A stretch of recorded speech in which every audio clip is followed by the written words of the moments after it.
Hello guys, today I'm going to tell you about that Zerebro token. Now before I start the video, let's share my legal disclaimer. This video is only for educational purpose. Do your own research for the investing. According to the website, Zerebro is an autonomous AI system designed to independently create, distribute, and analyze content across social and decentralized platforms, blending narrative creation with blockchain technology. It is an autonomous AI agent that operates without human oversight to generate hyper situation content, a mix of fiction and reality across social media.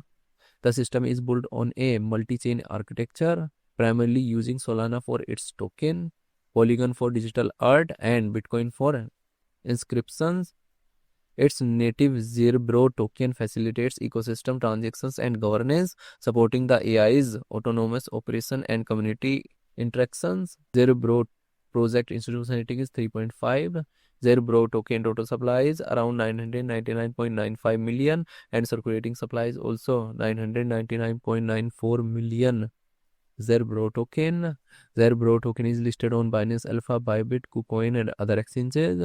If I share my opinion with you, then this project up to 80% chances that it is a legit or good project. So guys, don't take my opinion as a financial advice. Do your own research for the investing. Thanks for watching.